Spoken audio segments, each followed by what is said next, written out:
Advocate Rajesh Anandrao Nikam Satara. आज या ठिकाणी आम्ही सर्व वकील बंधू महाराष्ट्रामध्ये वकील संरक्षण कायदा हा लागू करावा याकरता एक दिवसीय उपोषण करत आहोत। राजस्थान, कर्नाटक आणि तेलंगणा सरकारने वकील संरक्षण कायदा हा लागू केलेला आहे, तसाच वकील संरक्षण कायदा महाराष्ट्र सरकारने देखील लागू करावा अशी आमची या ठिकाणी प्रामाणिकपणे मागणी आहे। या ठिकाणी घटनेमध्ये, भारतीय राज्य घटनेमध्ये समवर्ती सूची म्हणून आहे, म्हणजे कॉन्करंट लिस्ट आपण त्याला म्हणतो।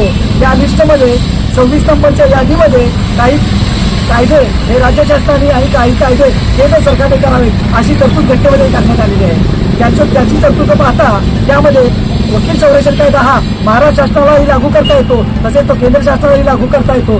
त्यामुळे महाराष्ट्र शासनाने लवकरात लवकर वकील संरक्षण कायदा लागू करावा अशी आमची या ठिकाणी मागणी होती। दुसरी मागणी या ठिकाणी आमची अशी होती की वकील संरक्षण कायदा लागू केल्यानंतर वकिलांचे नाव वर्तमानपत्रामध्ये त्यांच्या विरोधात गुन्हा दाखल झाल्यानंतर त्यांचे नाव आणि फोटो दोन्ही गोष्टी ह्या गोपनीय ठेवण्यात याव्या, कारण जेणेकरून न्याय व्यवस्थेवरती कामकाज करताना, वकिलांच्या कामकाजावरती काम करताना त्यावर विपरीत परिणाम होऊ शकतो। त्यामुळे ते नाव गोपनीय ठेवण्यात यावे अशी आमची मागणी यामध्ये करण्यात आली होती। दुसरी मागणी याच्यामध्ये आमची अशी होती की वकिलांना हे ऑफिसर ऑफ द कोर्ट असं म्हटलं गेलेलं आहे। 1956 साली सर्वोच्च न्यायालयाने सुरुवातीला every advocate is an officer of the court असं म्हटलेलं आहे। वकील हा न्यायदानाचा, न्याय प्रक्रियेचा हा अतिशय महत्त्वाचा घटक समजला गेलेला आहे। अशा परिस्थितीमध्ये वकिलांना देखील सरकारी नोकराप्रमाणे त्यांना संरक्षण देणं आवश्यक आहे। त्यामुळे वकिलांच्या विरोधात गुन्हा दाखल करण्यापूर्वी त्याच्यामध्ये प्राथमिक चौकशी करणे आवश्यक आहे।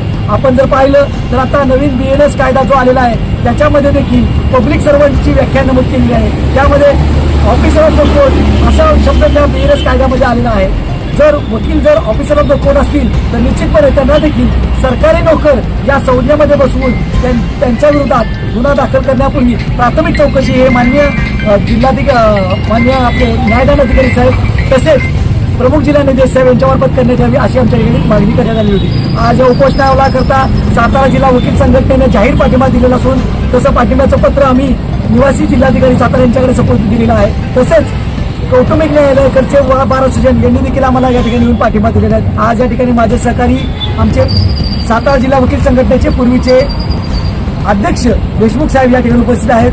तसंच आता नूतन बारमध्ये जे सन्माननीय आमचे BC साहेब आहेत, वकील साहेब आहेत, त्यानंतर इतर समाजातील काही घटक आहेत, आज या ठिकाणी उपस्थित राहिलेले आहेत। या सर्वांचे मी आभार मानतो आणि महाराष्ट्र शासनानं लवकरात लवकर वकील संरक्षण कायदा हा महाराष्ट्र शासनापुरता लागू करावा अशी मी या ठिकाणी मागणी करतो।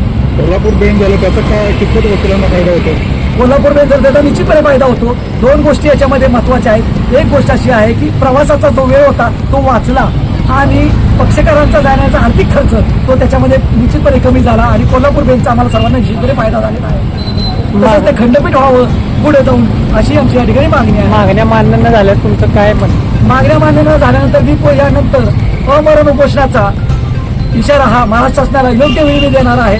आता तुर्तास 1 दिवसाचा उपोषणाचा आम्ही या ठिकाणी त्यांना एक पर्याय सुचवलेला आहे। यानंतर अमरण उपोषणाचा निश्चितपणे मार्ग आम्ही स्वीकारणार आहोत। शासन वकील बंधूंना एक वेगळी वागणूक देतं असं म्हणायचं का नाही? नाही, निश्चितपणे नाही। वेगळी वागणूक सगळ्यांना आहे, सर्वजण कायद्यापुढे सगळे समान आहेत। आपण पाहिलं भारतीय घटनेप्रमाणे इक्वॅलिटी बिफोर लॉ, कायद्यासमोर सगळेच समान आहे। त्यामुळे वकिलाला वेगळी वागणूक आणि वेगळ्या घटकाला वेगळी वागणूक असं कधीही होत नाही।